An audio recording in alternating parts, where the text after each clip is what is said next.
Hello everybody, this is Daniel Babis. Welcome back to Daily Soap Dish. If you're new here, please do hit that subscribe button down below. We cover a ton of 90 Day Fiancé here on the channel.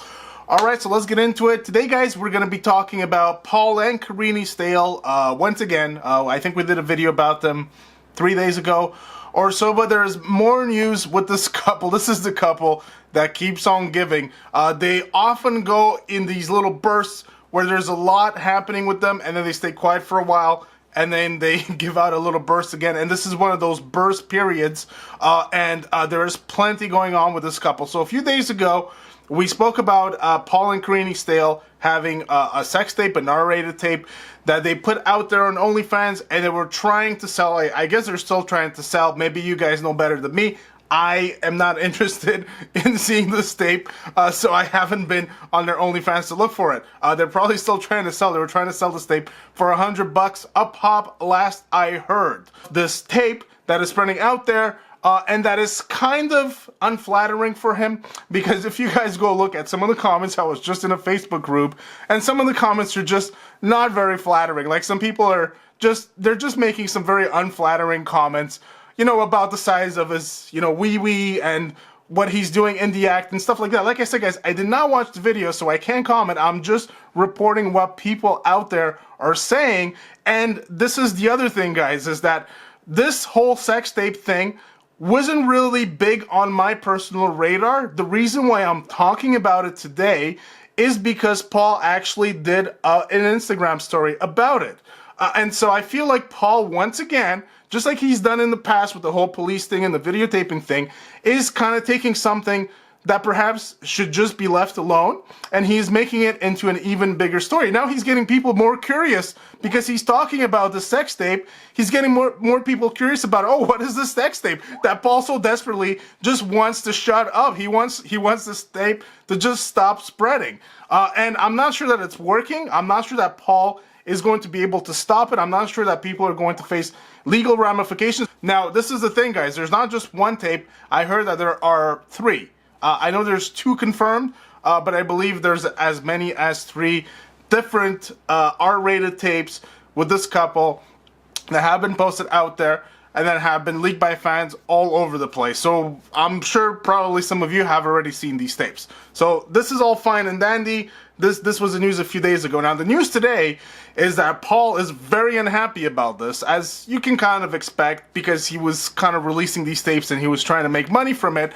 And so when people leak the tape that you are trying to release yourself, you're trying to kind of leak yourself to make money off of, well, you can see why he'd be upset, because that is money that he is not going to be making. That's not going to be going into his pocket, that he's going to be losing. Now, of course, not everybody that is downloading this tape or that is getting it shared to them would have bought the tape anyways, obviously, but that's besides the point. Paul wants to make money. This is why he's doing this. This is why he and Karine are doing this, which is kind of shocking. And as we spoke about in the prior video, they just gave birth to their second son.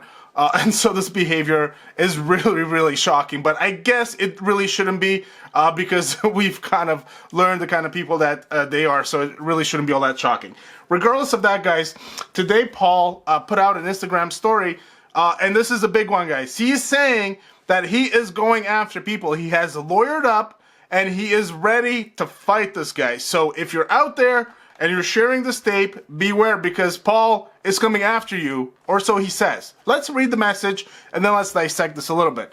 So Paul says, he released this in an Instagram story, and he says, "It's depressing I had to find a lawyer to help my wife and other 90-day cast begin lawsuits and prosecutions of people sharing and leaking OnlyFans info.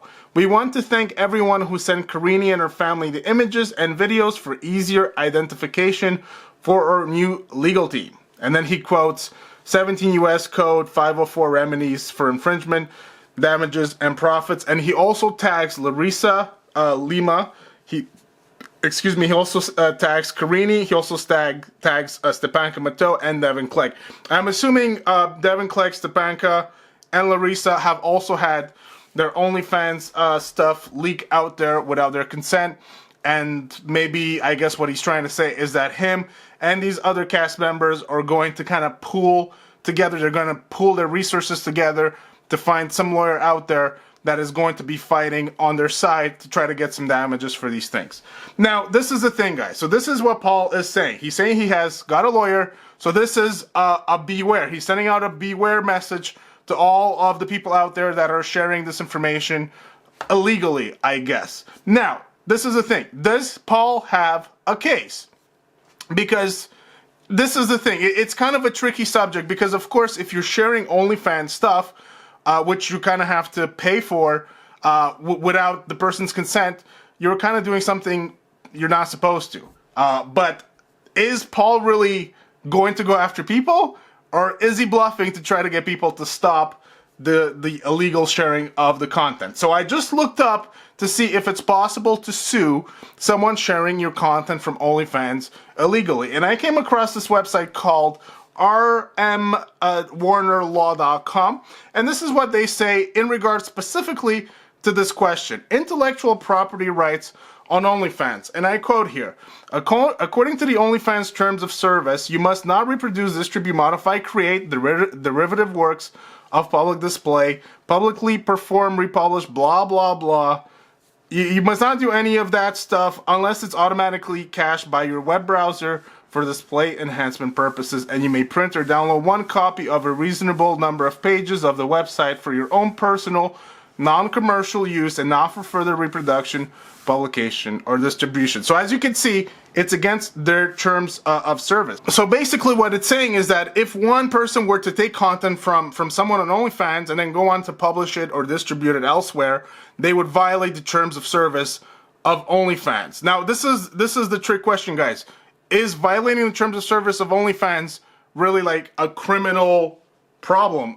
It doesn't sound like it, because from what they say is that they basically can end the right for you to use the site like immediately, and they can just basically disown you off of you using OnlyFans. But that doesn't imply legal repercussions. So what they go on to say here on the site is that perhaps this kind of stuff, especially sharing nude pictures or videos of people, can qualify as revenge porn, which revenge porn is known as non-consensual pornography, and it occurs when someone shares a sexually graphic image without consent of the person photographed.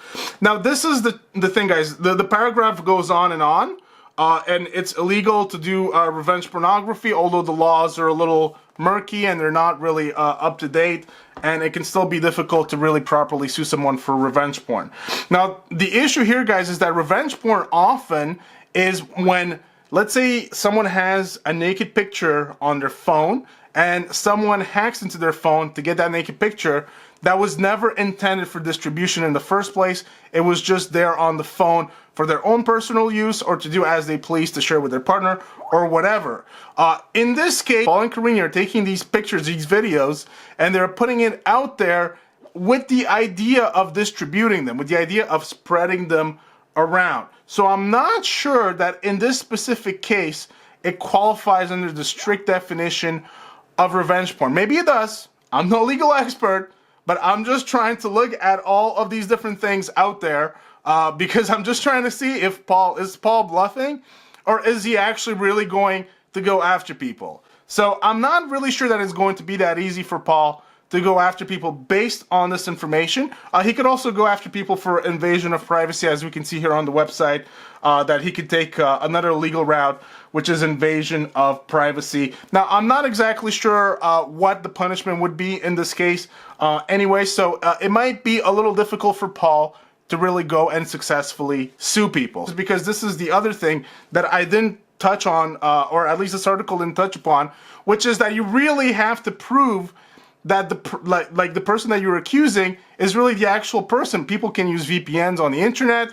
They can do all kinds of things to really mask their true identity. So it's not exactly like it's really easy to just find out who did something on the internet. It's really not. And I'm not sure that Paul, who is trying to sell a sex tape for $100 a pop, I'm not sure that he has the funds to really be able to seek this out. So I think he's bluffing, but like I said, guys, you should respect his privacy. On the other hand, Paul and Karine shouldn't be so desperate so as to put out not just one sex tape, but supposedly 3 sex tapes out there just to make a buck. It's utterly ridiculous. And if he thought that this kind of thing would never get leaked, then he obviously hasn't been paying attention to the last 20 years, basically since the internet has been born, which is that anytime there is any kind of picture or video, naked of you or anything out there, people are going to share it. It's just going to happen. And especially if you yourself are putting it out there on full display and are trying to make a profit for it, it's just mind-boggling that Paul himself thought that, oh yeah, this wasn't just going to get shared. It's completely ridiculous. So I just wanted to update you guys on the latest, on the craziest with Paul and Karine. They deliver like always. There's always something crazy happening with these two. And it's not just these two guys. Like I said in the post, he tagged Larissa, he tagged Stepanka, and he tagged somebody else, I forget now. So he tagged more people, Devin Clegg. He tagged more people that supposedly are having the same issue. And Larissa herself, I believe, has 2 sex tapes with Eric that I also didn't see. I am not crazy about looking at this. I find these people to be, a lot of them to be repulsive, and I don't necessarily need to see them in the bedroom. It's not my cup of tea, but if you guys saw it, look, that's your thing. I'm not going to judge. So this is going to do it for me today, guys. I hope you guys enjoyed the video. Please give it a big thumbs up. If you did, please hit that subscribe button and flick on that bell for the notifications for more 90 Day Fiancé content. And for me, I will see you guys on the next one. Take care.